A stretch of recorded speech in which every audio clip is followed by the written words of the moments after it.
Barack Obama, listed as a practicing Muslim and Indonesian citizen in school records, early in his presidency reached out to his Muslim brothers in the Middle East.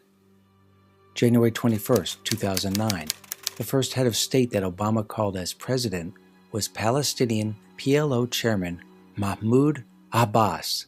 Abbas works alongside Hamas, the Muslim Brotherhood terrorist organization whose charter calls for the annihilation of Israel. April of 2009, Obama secretly met with members of the Muslim Brotherhood in Washington, a group whose own documents call for the destruction of the United States and the creation of a worldwide caliphate. Throughout his presidency, Obama has met with Muslim Brotherhood front groups like the Council on American-Islamic Relations literally hundreds of times. The Obama administration is currently gorged with Muslim Brotherhood operatives hiding behind the mask of front groups masquerading as Muslim outreach groups. Mohammed al-Biari, who gave a speech in 2004 honoring the Ayatollah Khamenei, known as the face of Islamic terrorism, is now the head of Obama's Homeland Security Advisory Council. Instead of working to keep America safe, however, al-Biari is currently working behind the scenes to return the Muslim Brotherhood back to power in Egypt. He has even gone so far as placing the so-called four-finger Muslim Brotherhood salute on his Twitter avatar. The symbol is used in support for ousted Muslim Brotherhood Egyptian President Mohamed Morsi. But back to our Muslim Brotherhood Commander-in-Chief, Barack Obama. On June 4, 2009, Obama gave his so-called Cairo speech in Egypt, where he demanded the front row be reserved for Muslim Brotherhood members, to the consternation of then Egyptian President Hosni Mubarak. The Muslim Brotherhood at the time were outlawed in Egypt because of their extensive ties to terrorism.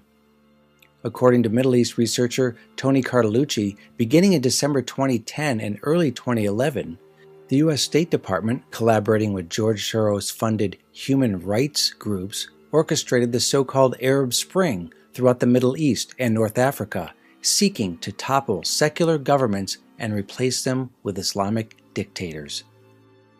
On January 14, 2011, after massive rioting, the first leader deposed was Tunisian President Zine El Abidine Ben Ali, who was quickly replaced with an Islamic dictator. April 2011, Yemeni President Ali Abdullah Saleh in the face of the Arab Spring protests and was also replaced with an Islamic dictator. Libya took a little more work on Obama's part. Phony protests and stage riots were not enough. Obama engaged in an illegal war against Libya, spurning congressional approval that resulted in the toppling of Muammar Gaddafi on August 23, 2011. There arose no Islamic dictator, however, only anarchy in which Islamic gangs now roam the streets and murder with impunity.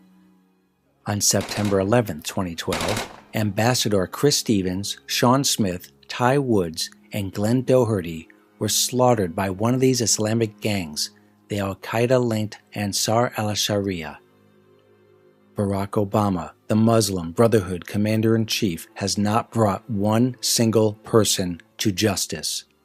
Barack Obama moved on to Egypt, no easy country to topple given that the Egyptian president, Hosni Mubarak, has been a steadfast ally of both the United States and Israel for decades. Barack Obama, being the master community organizer that he is, organized the toppling of Mubarak himself. Muslim Brotherhood operatives were dispatched to orchestrate the huge Tahrir Square protests that lasted for a staggering 18 days and numbered hundreds of thousands of people. According to Aaron Klein's book, Impeachable Offenses, on January 29, 2011, U.S. Envoy Frank Wisner secretly met with senior leader of the Muslim Brotherhood in Egypt, Assam El-Arian, to plot the toppling of Mubarak. During the Tahrir Square so-called protests, with the State Department, George Soros front groups, and the Muslim Brotherhood pulling the strings, per emails hacked from intelligence giant Stratfor and released by WikiLeaks, Barack Obama secretly phoned Turkish Prime Minister Recep Erdogan at least 3 times. The purpose of the phone calls was to discuss the toppling of Hosni Mubarak and his replacement. February 1st, 2011. Mubarak, bowing to pressure from Obama, announced he would step down in 7 months. To Obama, this was unacceptable. Obama informed Mubarak he needed to step down immediately. On February 11, 2011, Mubarak resigned and Obama got on his soapbox to declare to the world that history had been made. But the entire process was a sham. The people of Egypt have spoken, their voices have been heard, and Egypt will never be the same. By stepping down, President Mubarak responded to the Egyptian people's hunger for change. Obama's Islamic dictator, Muslim Brotherhood President Mohamed Morsi, was quickly raised up and immediately amended the Egyptian constitution to give himself dictatorial powers. He then purged the judiciary and military of judges and generals that weren't Islamists. Morsi then went about hunting down his enemies, going on a rampage of torture and murder, including openly crucifying Christians. Barack Hussein Obama, our Muslim Brotherhood commander-in-chief, all the while continued to support Morsi and sent him $1.3 billion in support of his Islamic dictatorship. But the Egyptian people quickly tired of Obama's Islamic brother-in-arms and threw him out, the first country to reject one of Obama's Islamic dictators. Morsi is now under arrest by the Egyptian military, facing charges of murder, kidnapping, and conspiring with the terrorist group Hamas. But Obama, with Muslim Brotherhood operatives like Mohammed el-Biari, the head of the Homeland Security Advisory Council, are plotting to return Morsi to power. Barack Obama, the master community organizer, also has other projects in the works. Obama and Turkish Prime Minister Erdogan are now plotting the fall of Syrian President Bashar al-Assad.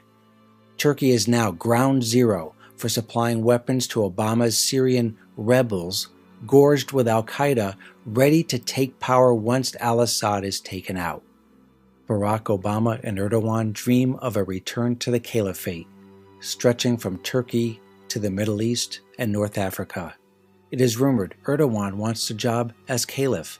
Obama may hand it to him. Perhaps Barack Obama will even hand over the United States to join Erdogan's caliphate.